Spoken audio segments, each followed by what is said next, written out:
Hello, everyone, and welcome back to Politics. My name is Andrew, where I give you my current take on today's politics. We're going to be looking at some abortion stuff today. I know in my last video I said we were probably going to try to look at some more lighthearted stuff. Not going to happen because the world we live in sucks. So, on the White House Twitter page, yesterday, the 22nd, they posted this video from this abortion doctor, quote unquote, where she's explaining the new, I believe, Tennessee laws on abortion and how they're banned, and how this is it's a travesty. It's just, they can't even fathom that this is their new reality that they have to live under. So we're going to be watching this video today, and I'm going to comment on it, and I think it's disgusting. Abortion is abhorrent. So we're going to watch this video. It's awful having to tell patients, I'm sorry, I have those skills, but I can't use them because you're not dying enough yet for me to take care of you. My name is Dr. Layla Zahidi-Spung, and I'm a high-risk obstetrician and abortion provider. All of the clinics in the state of Tennessee closed on August 25th when the complete ban went into effect. Good. And I can tell you, when I heard that Roe had been overturned, I was immediately afraid for my patients, and I was immediately afraid for myself. And therefore, I knew that I was going to be put in a situation at some point, or was worried about being in a situation where I was going to have to put my own freedom and life at risk in order to take care of someone and make sure that they didn't die. And that is a terrifying place to be. And I want to be able to take care of as many patients as possible. And if I end up being charged with a felony, like I would have if I performed an abortion in the state of Tennessee, then I may not ever be able to practice medicine again, not to mention I could go to jail. I am unable to provide care that is both evidence-based and saves lives. She's upset that she can't kill infants for her job. She is upset that she cannot get money by slaughtering the innocent lives of children, infants, babies. You know those cute little bundles of joy? Yeah, she's upset that she can't slaughter those en masse. It's just despicable, disgusting. I can't believe that there are people like this in the world, but there's evil. There's evil in the world. And this is what they like to do. So, okay, saves lives. You're literally ending a life. You're not saving a life.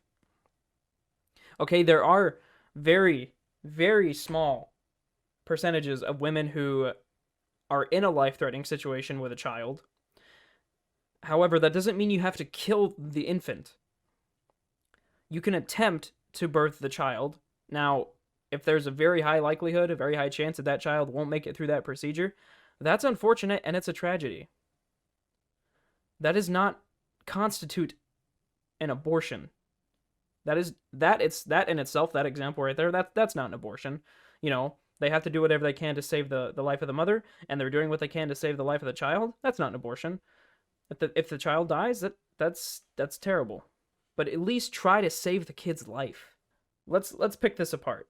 Watch the whole thing. We're going to pick it apart here. It's awful having to tell patients, I'm sorry, I have those skills, but I can't use them because you're not dying enough yet for me to take care of you. From what I understand in this situation, she's talking about Tennessee's laws where they still allow it in, like, cases of the mother to where her life is in danger. But like I just explained, you can try to actually birth the child to try to save it instead of just kill it. My name is Dr. Layla Zahidi-Spung, and I'm a high-risk obstetrician and abortion provider. All of the clinics in the state of Tennessee closed on August 25th. Once again, lovely. It needs to be nationwide. When the complete ban went into effect. And I can tell you, when I heard that Roe had been overturned, I was immediately afraid for my patients, and I was immediately afraid for myself. They're not patients. Like, this is not a procedure that helps. They are not in a medical situation where you need to provide care.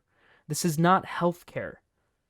For all the leftists out there, abortion is not health care. Abortion is literally taking the life of a child and murdering the infant. I just can't grasp why these people can't understand this.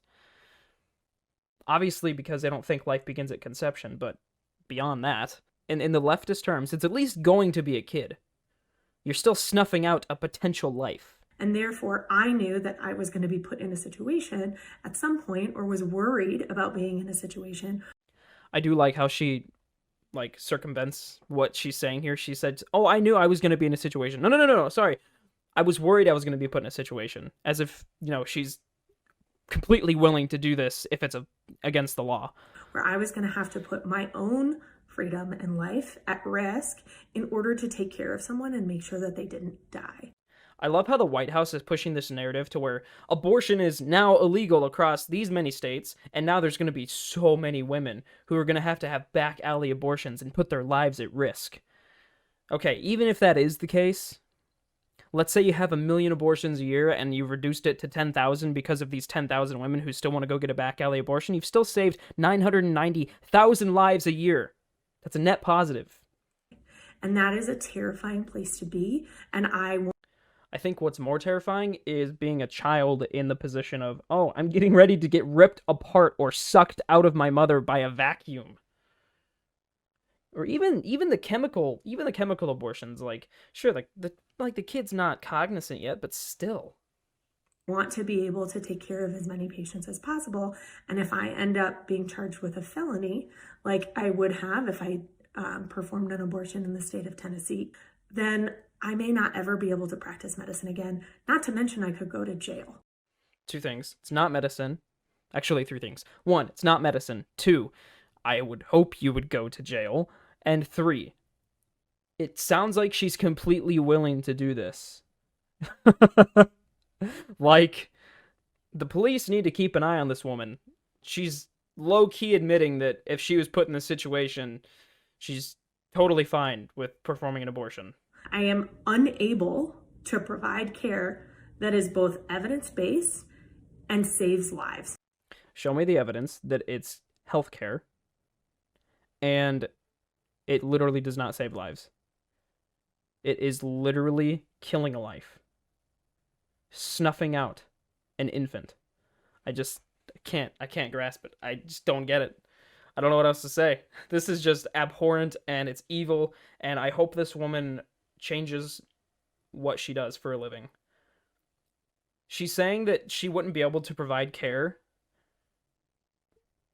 to any of her other patients if she was found to have this felony. Where'd she say that? And if I end up being charged with a felony, like I would have if I performed an abortion in the state of Tennessee, then I may not ever be able to practice medicine again. Not to mention I could go to jail.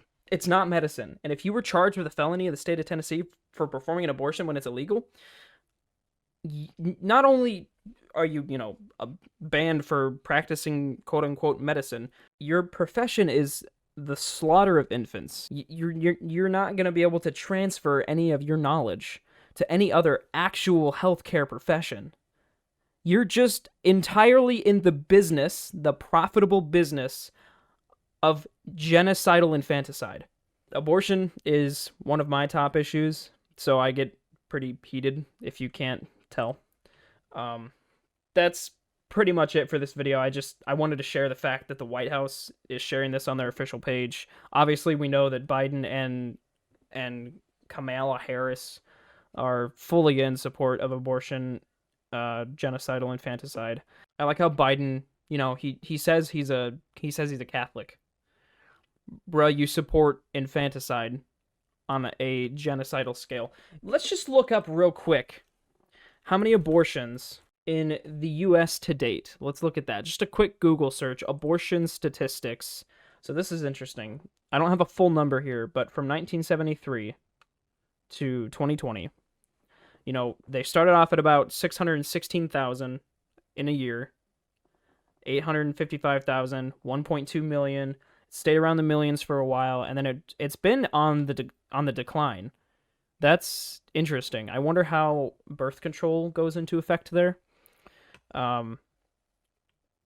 However, it is good that this has been on decline. I'm curious to see what it's gonna be after, their next statistic. I want to know after the Roe versus Wade overturn what it's gonna be. But let's see here. Let's find. Give me a full number. Okay, so from all.org, a total number of abortions, this is up to 2020, is 63.6 million. 63.6 million, ranging from 40 to 80 million victims through starvation, persecution, prison labor, and mass executions. Okay, so Mao killed 40 to 80 million people. That's terrible. We all know that. Abortions, 60 million. Right in between. The fact that Roe's overturned, we're headed in the right direction. We still have a lot of work to go. And there's a lot more people out there that are way better at the whole thing than me. I'm throwing my hat in the ring. I'm gonna try to do what I can, but I don't know how to end this video. I don't want to say, hopefully you guys enjoyed. Yeah, awesome video. The world sucks. And I suppose all we can really do is make light of certain situations, try to laugh through the pain, and that's why I guess I'm ending this video paused on this woman's face, because it's kind of comical. So, I'll see you in the next one.